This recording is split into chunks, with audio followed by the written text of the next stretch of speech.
Standard 12, cellular respiration. And this is our model. We have food up here. And we said this was carbohydrates. And then we said glucose is in the carbohydrates. The glucose, that is the C6H12O6. So carbs are full of glucose. And so our body then has to break the food down to obtain that glucose. So this is our mouth. We have our esophagus.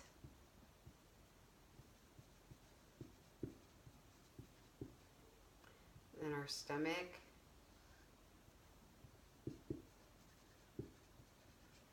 And then our intestines. And now we do have small and large intestines, but the food gets broken down and then in the small intestines and then leaves the small intestine. The rest of the food continues down to the large intestines to be eliminated as waste products. So that's why we stop here at the small intestines. Like I said, they continue down, but we're only interested of this process that comes out to the bloodstream.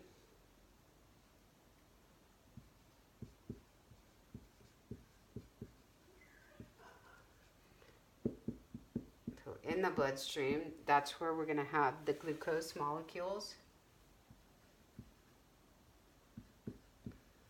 And then also the oxygen is floating around in there too.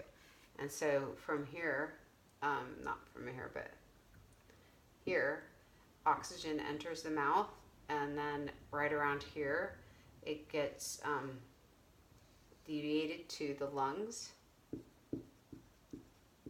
And then the lungs send it to the bloodstream.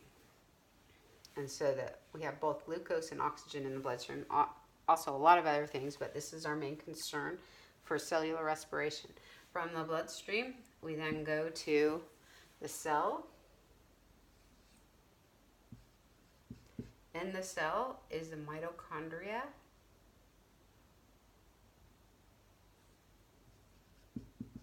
And that's a cell organelle that is responsible for breaking down glucose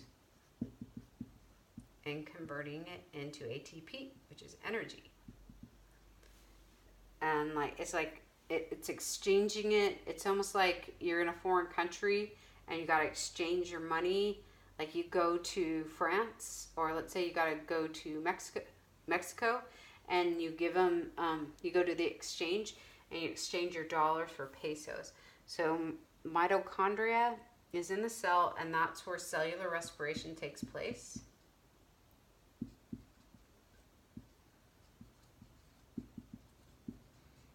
And that's where glucose is broken down. So we got C6H12O6 is being broken down. Plus, we know oxygen is needed for this breaking down process.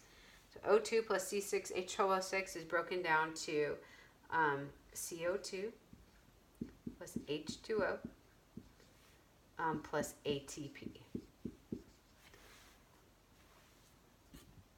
And that ATP is our energy.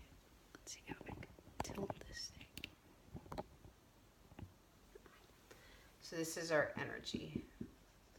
It's the currency that the cells understand. So all this energy is used in the cell to perform all the functions of the body.